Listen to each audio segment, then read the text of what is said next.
She didn't want to get out of the car because it's too cold. Hi, we're Scott and Cindy.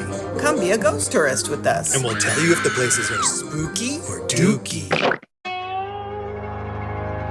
First, I'm going to say, okay, we're in front of the Capitol building. Denver Capitol, the Capitol building of Denver. And here's what we know about the ghosts. It's the Capitol, the Denver Capitol, where hundreds and thousands of people have been rumored to be killed. Haunting because they were killed. So we can use that. Even though we didn't record, we don't even know what's there yet. We just drove up to it. Yeah, but we can say that we were there. Next! So, the Peabody Whitehead Mansion. So I thought it was that orange house. But it's that orange house. Surgeon William Riddick Whitehead used to own the mansion. And so they say that the patients that he could not save are supposed to haunt the mansion. Reports of flying books, falling pictures, and disturbances throughout the night are all too common. And as freaky looking as it is on the outside, it's even freakier on the inside. Are those prosthetic legs? Next! We're at the Molly Brown. The Unsinkable Molly Brown house. You know why she was called Unsinkable? Because she was on the Titanic. And when it went down, and she survived. She didn't sink. She did not sink. The ship. She might have been on a door floating, but there wasn't room enough for Jack, so she let him drown. Unsinkable Molly Brown. So we're at the Unsinkable Molly Brown House Museum. Yes. It's a very eccentric looking house, just like Unsinkable Molly Brown was. And to this day, they say that her ghost wanders the hall. They always wander the halls. Well, they have nothing else to do. Why not sit in a room and get something done? Put your feet up. Relax. Ghosts don't have anything to do. Imagine you have eternity. Like, every day you wait till the hour that you can go to sleep. Imagine that you're a ghost and you don't go to sleep. That's not something you have to do. That sounds hellish. All day long. What would you do? Would you wander the halls? I guess so. I sure wouldn't go into work. So the actual house was a boarding house for various travelers around the world. So a lot of people came and went from the house. Okay, so there could be ghosts from Belgium. Well, no, it's just that there's numerous different types of people and characters and cultures, and different people came to visit the house. And there's going to be a dog that's going to be crossing the street at this moment that's wearing shoes. Oh. Because it's cold in Denver and they don't want their dog to be walking the cold streets. All right. Employees of the museum say that a lot of the light bulbs in the house are undone. Not just turning on and off, but they're like unscrewed a little bit. And they keep on screwing back in, and then they'll come back and they're slightly unscrewed again so that they don't work.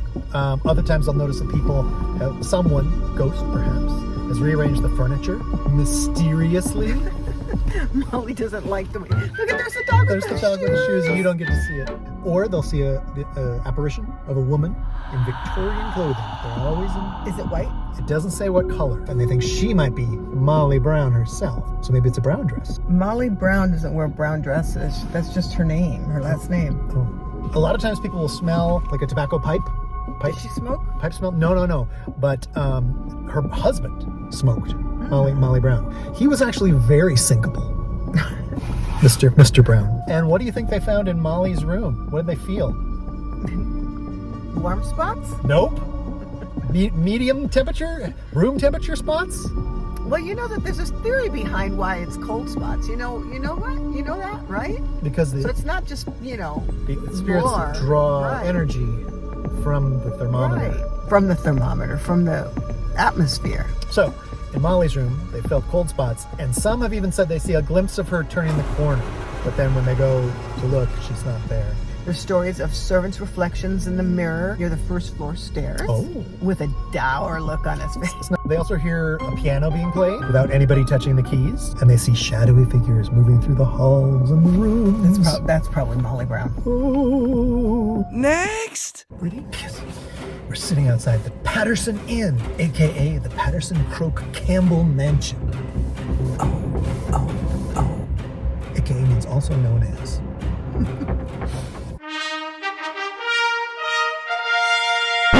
She didn't want to get out of the car because it's too cold. But It's cold in Denver. It's snowing.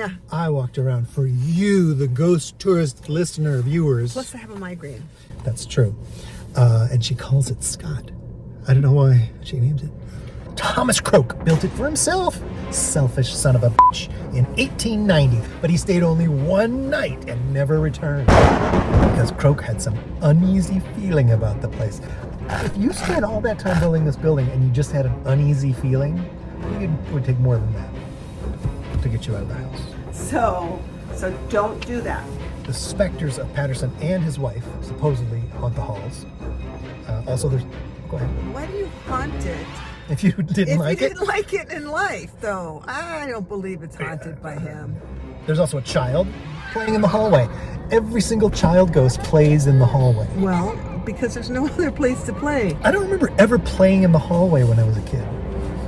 But how many hotels did you go to? Oh, all right. You can hear barking dogs on the second floor, even though there are no dogs on the premises. Apparently, these are the spirits of a couple of Doberman who were there. I know. Because they were there trapped during, I don't know if it was a fire or something, and they had to jump out of the second story windows to escape. So now they want to hang out here and chase children down the halls. Okay, about like cats and dogs that are ghosts.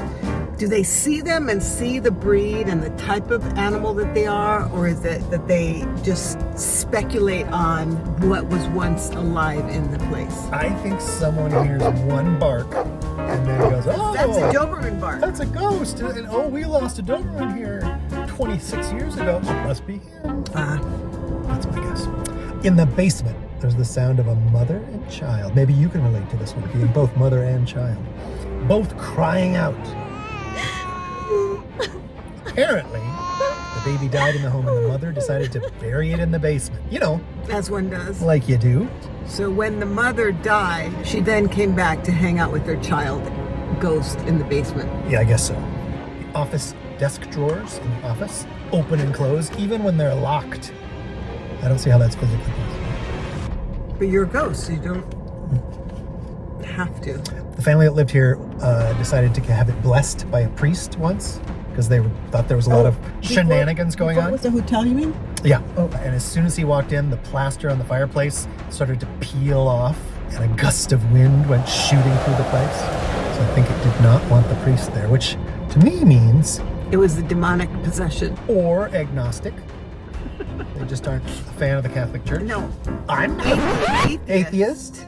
Because agnostic, you just believe in everything. Oh, I thought agnostic, you are absolutely sure there's nothing. That's atheist. Oh, is that the other way Yeah, around? Okay. It used to be an apartment complex, and the people who lived there said they heard the sound of typewriters tapping away in the middle of the night, cries of disembodied children, and even the current owners, I guess, of the hotel, say they see ghostly figures of small children, hear whispered voices, and what do you think? What else do they feel? Cold spots? Cold spots! But that's a lot. That's a lot of stuff. Look at all the... I printed this out because I'm from the 1970s. If we had a ghost tour person that works at the hotel, I bet we would find out that half of those things were only half right. Yep, that's what it tends to be. For some reason, the internet doesn't seem accurate. I don't know who's been fact-checking the entire internet, but... Okay, so... Oh, so on the spooky scale... I don't know how to rate something where we haven't been in. I'm going to give it 3 out of 5 because it has so many stories. I think that's impressive. 3 out of 5 ghosts. It looks creepy.